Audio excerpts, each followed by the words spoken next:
Matthew says, when you were in the WWF during the New Generation era as JBL's manager, there were a few agile big guys in the roster, such as Bam Bam, Bigelow, Vader, Yokozuna, Rikishi. But one guy doesn't get brought up that much, that often. In that category is Viscera. Viscera, this Mabel, by the way. Mabel could move for a guy that was immobile and would often hurt people, with Kevin Nash being the most famous one from that match at SummerSlam 1995.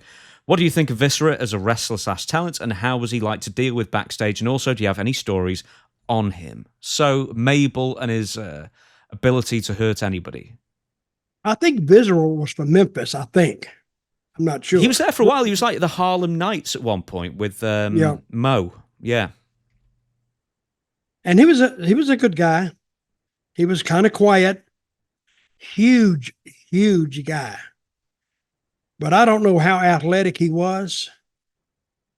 Well, do you remember him as being athletic? I remember him being not athletic, no. I mean, you've got to be athletic to a point when you're moving at all at 500 pounds, I guess. Well, good guy, but I don't remember him ever doing anything athletic. He just put on his loose outfit, which made him look even bigger.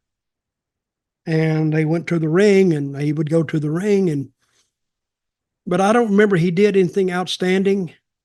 I don't remember any, and he didn't stay in the business long after WWF, did he? He was in WWF for quite a while, on and off. So he was in, like, as you say, Memphis and USWA for a while in the early 90s. He was with the WWF until, like, 2008 or something like that, or 2009, and then he died shortly afterwards. So he was in that company for over a dozen years, pretty much. Way over. Well, I'm glad Vince gave him a job, because I don't think he could, in my opinion, I think he was very, very hard to book. He was very, very hard to get over, other than being big. And I never heard an interview that he did. Have you ever heard an interview? I've heard one. How was it? Not very good. Well, that's why. So I don't think he drew a lot of money, and I think Vince just kept him around just for the hell of it.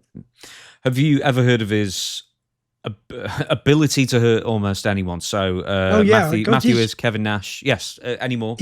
He's 500 pounds. You're going to get hurt just by being around him. See, if he fell, he got tripped and he fell on you, no way he can catch himself. And he's going to land the bulk of that 500 pounds on a part of your body. And if you turn wrong, you got some broken bones. So, yeah, I wouldn't. Viscera's match were mostly stand-up matches. And, and even when he went down, he had trouble getting up. And that just exposed him even more. So, and I don't have an idea at all of how he got into the business. And he got out because, and what did he die of? Diabetes? He died of being enormous, I think. Let me just have a look. No, sorry, he died in 2014. That is not a cause of death, enormous. No, what did he die of? Well, he was called Nelson Knight, one half the tag team Harlem Knight, so he broke in around 1991, and he died of heart attack at the age of 42. Well, I'm going to give you a couple of examples here. I know he hurt one of the Samoans. I don't know which one. Probably either at the time Rikishi or Barbarian, I guess.